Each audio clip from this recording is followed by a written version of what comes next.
When I was a wee tyke, I would go to the comic book store and buy anything with Spider Man on the cover.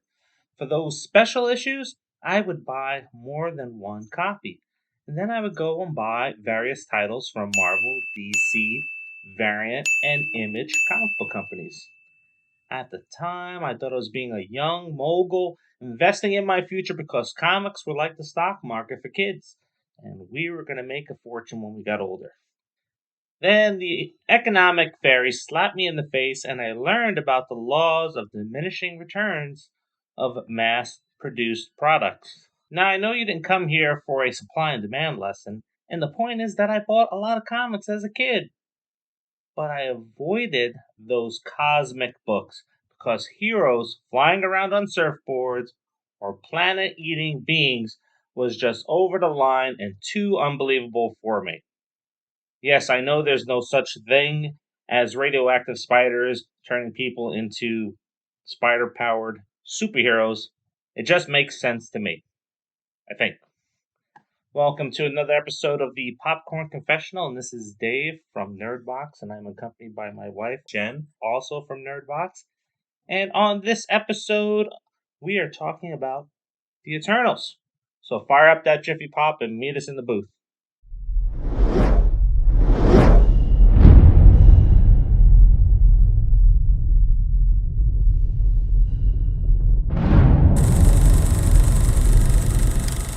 A race of superpowered beings sent to Earth several centuries ago to help guide mankind to their fullest potential and evolution, while also avoiding extinction at the claws of the creatures known as the Deviants. The Eternals would separate and fade into society after the last of the Deviants were killed off, living in the shadows, watching our evolution. However, when a Deviant returns, 500 years later in present day, the Eternals need to regroup and fend off another possible genocide of the human race. Before we jump into this, are you getting tired of comic book movies? If you are, just let us know in the comments below. Or are you still invested 26 films into the MCU, super excited about the next 5 to 10 years of movies that are coming out, including TV shows? Drop that in the comments as well. Also, please remember to share this video and subscribe to the channel because it helps us shine the light on independent artists and filmmakers on our other shows. Now, what did you think of this one? Well, I mean, going into it and then throughout it and after it ended, I was very confused because I don't know any of the story behind it. Neither do I. I avoided all of that stuff. I don't know any of that stuff. I mean, I kind of just knew your basics, like Spider-Man. That was as far as my knowledge went. You know, I wasn't really into that sort of thing until you got me into the Marvel universe. I mean, I had seen like Superman and like the TV show and all that with my dad, but that was as far as my knowledge went. I'm still confused because I don't really know. I just don't know what's going on with that whole universe or whatever. I really liked Kumail Nanjiani. He probably was like the highlight of the movie for me. He brought the comedic, he's a comedian. So he brought the laughter. So I did laugh a lot during this film, but I don't think that was the point. I don't think you're supposed to laugh a lot. I'm not sure. I think him and his sidekick were brought in for he was awesome for the comic relief in the movie. Yeah. Now, this movie is about a group of super beings that are sent to the planet to help guide us to get to the next level. Kind of like the game Civilization, I thought. You hit a certain level and you either die off or you fly off into space. Which I almost felt like it was testing the waters for an X-Men movie, right? Because Disney knew they were getting X-Men back, and do you throw them on screen all in one group movie, or do you slowly introduce them like they did with the Avengers in separate movies and then pull them together? So I thought this was maybe testing the waters for that a little bit. There was decent action in the film. Story was okay. thank God there was no chosen one in this movie, like in Dune and the other movies. I know. But it was about like a godly race, and you can see a lot of similarities in our own belief systems that are here in our world today in this movie as well, with how things are laid out. Like I watched this movie and I thought a lot about the Egyptians, like in the drawings on the walls and stuff like that, and the superpowered beings and stuff like that. Hmm. Yeah, well, I think Sophia got that kind of thing too because she's been learning about like Mesopotamia and all that stuff in school. So she's like, "Oh, I learned about this." That's kind of what she got out of it. So, Yeah, it's a star-studded cast.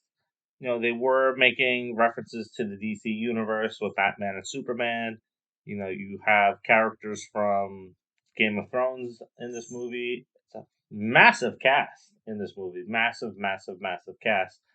And it's setting up future movies.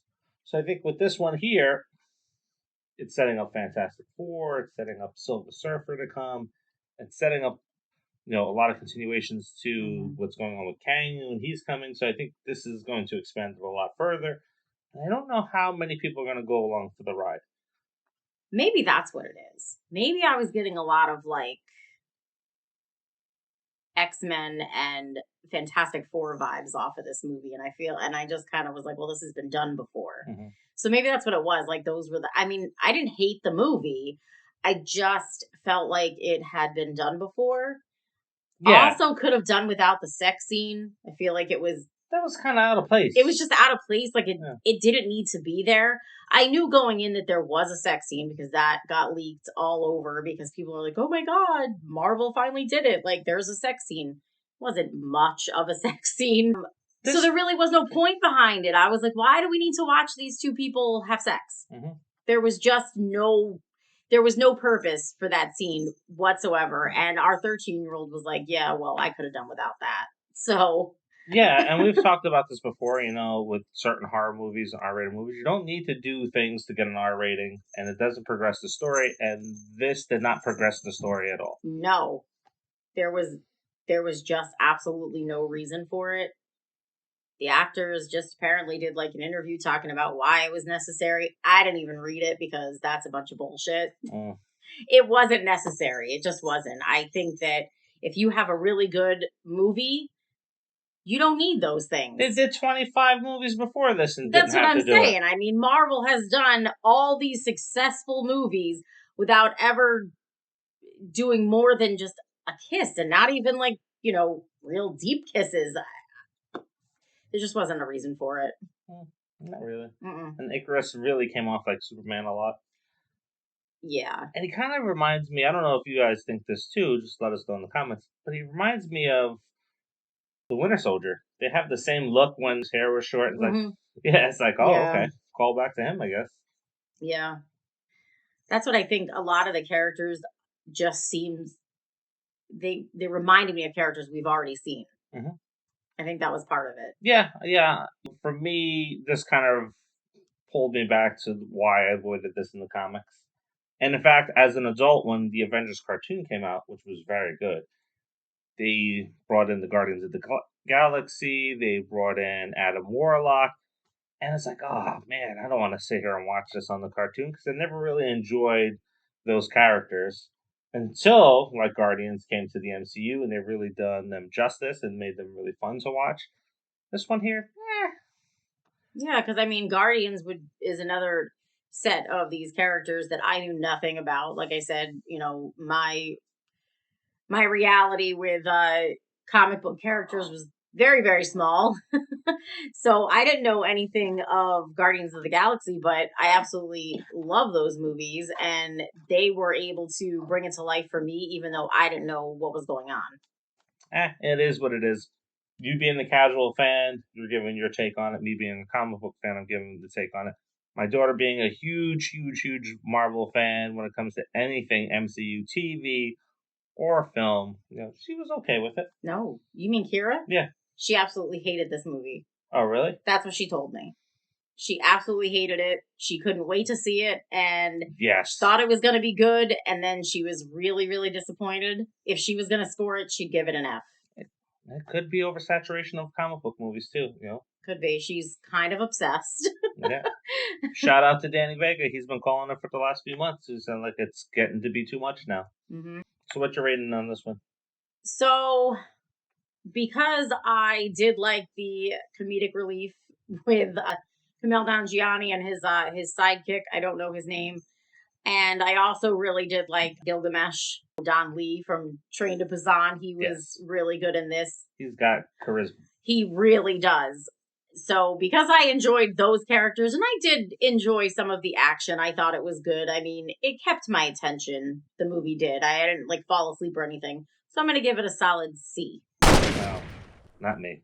No, this is going to be like Thor: Dark World. I was like, oh, I gotta sit and watch this one, and it's over 2 hours. Oh my god, no! This is getting a D. It is probably their second worst film in the entire 26 films. I just did not like this one. I couldn't wait for it to get over.